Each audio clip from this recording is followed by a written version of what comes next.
Assalamualaikum warahmatullahi wabarakatuh.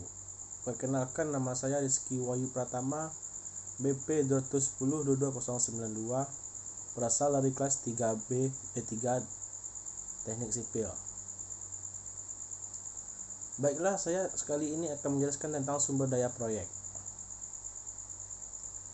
Yang pertama, dasar skedul pekerjaan, itu skedul sumber daya terbagi tiga. Ada bar chart, kedua ada diagram vektor, ketiga diagram network. Jenis skedul sumber daya dokumen kontrak, skedul pekerjaan, skedul sumber daya. Faktor yang penting dalam analisis sumber daya kemampuan. Yang pertama ada produktivitas tenaga dan alat. Yang kedua kebutuhan material.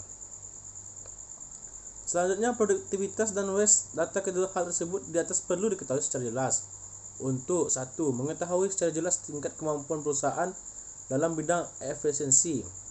Yang kedua, dipakai sebagai pedoman dalam menyusun program kerja peningkatan efisiensi perusahaan. Yang ketiga, digunakan sebagai tolak ukur kemampuan bersaing. Produktivitas output dibagi dengan input. Rumusnya, output per satuan waktu atau input. Faktor-faktor yang mempengaruhi produktivitas. Yang pertama, faktor pekerjaan dan lingkungan. Yang kedua, supporting dari sumber daya. Yang ketiga, keterampilan tenaga atau kapasitas alat. Yang keempat, motivasi tenaga kerja atau operator. Yang kelima, cara kerja. Yang keenam, manajemen SDM dan SDA. Waste material. Waste labelling kuantiti material yang digunakan atau didatangkan yang tidak menambah nilai suatu pekerjaan. Jenis waste material ada dua. Yang pertama, waste material secara individu. Yang kedua, waste material campuran. Penyebab waste material. 1. Produksi yang berlebihan atau dimensinya terlalu besar. Yang kedua, transportasi baik di dalam lokasi maupun di luar. Ketiga, cara penyimpanan di gudang atau di luar gudang.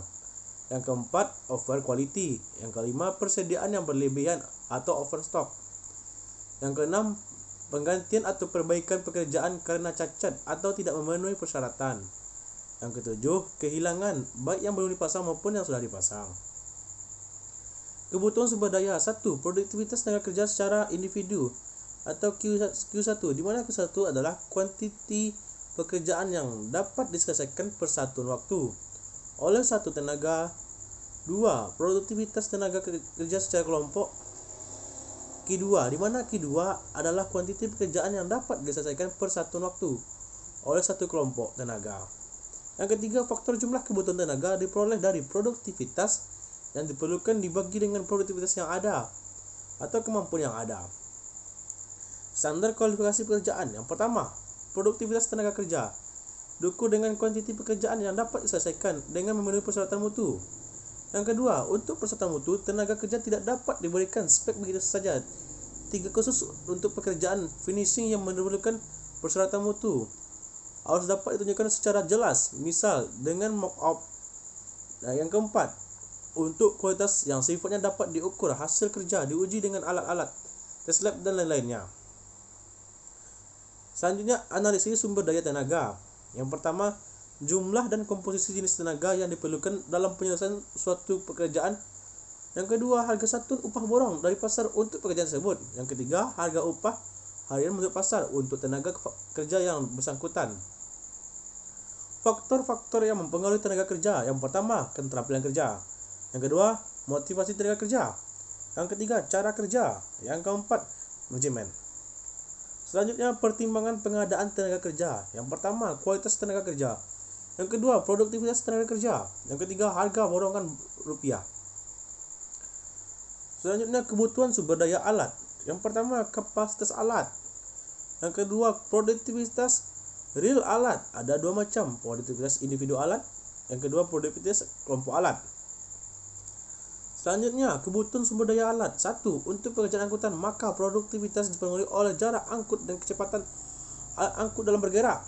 Yang kedua, untuk pekerjaan yang memerlukan kerjasama lebih dari satu alat, maka produktivitas kelompok perlu jadi perhatian. Yang ketiga, produktivitas yang terkecil dari anggota kelompok akan menentukan produktivitas kelompok tersebut. Pengendalian waste material. 1. Waste material tidak dapat dihindari.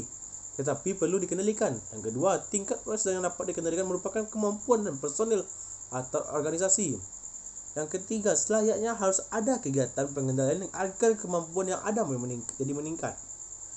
Waste material sama dengan risiko. Pertama, waste yang terjadi adalah merupakan sebagian dari risiko. Yang kedua, risiko berlaku untuk pengendalian waste. 3. Ada tempat macam tanggapan risiko, iaitu risiko ditolak, risiko dialihkan, risiko dikendalikan, risiko diterima. Yang keempat, dalam praktek ketiganya dapat jadi suatu kegiatan. Jenis-jenis waste material. Yang pertama, raw material berupa bahan baku yang diproses di lokasi proyek. Yang keempat, material campuran berupa bahan campuran dari raw material yang dapat diproses di lokasi maupun di luar lokasi. Yang ketiga, material jadi berupa material fabrikan yang tinggal dipasang di lokasi. Yang keempat, material prefab merupakan komponen bangunan yang dirangkai atau dicetak luar lokasi. Upaya-upaya menekan waste adalah: 1. Pembelian material jadi atau perlap atau material campuran. Yang kedua, sistem pengukuran yang cermat untuk material lepas, batu, pasir dan lainnya.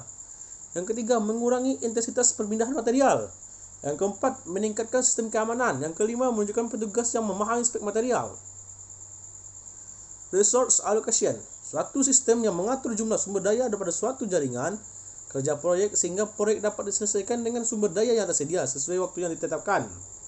Selanjutnya, resource leveling. Tujuan dari peralatan sumber daya adalah: 1. Untuk mengatasi keterbatasan sumber daya yang ada. 2. Untuk menjaga efisiensi jumlah kebutuhan sumber daya tenaga dan sumber daya alat. Yang ketiga, mengurangi fluktuasi jumlah kebutuhan sumber daya. Metode alokasi sumber daya. 1. Skedul pengaduan sumber daya adalah merupakan kumpulan sumber daya dari kegiatan yang bersamaan pada satu periode. Kedua, bila jumlah sumber daya pada suatu periode melebihi jumlah sumber daya yang ada, maka perlu diratakan dengan cara menggeser-geser kegiatan yang ada. 3 kegiatan yang dapat digeser-geser adalah kegiatan yang memiliki float time. Kebijakan stok material. 1. Kebijakan jumlah stok material harus ditetapkan lebih dahulu sebelum penyusunan jadual. Yang kedua, jadual pengadaan material dibuat untuk satu periode stok yang ditetapkan. Yang ketiga, jadual pengadaan material untuk stok awal yang paling penting dan menentukan. Kebijakan stok material dipengaruhi oleh banyak hal, antara lain: 1. Kapasitas gudang terbuka atau tertutup. Yang kedua, kondisi keuangan. Yang ketiga, tingkat kesulitan pengadaan. Yang keempat, kedaluarsaan material dan lain-lain. Sekian penjelasan saya tentang sumber daya proyek. Lebih dan kurangnya mohon maaf. Assalamualaikum warahmatullahi wabarakatuh.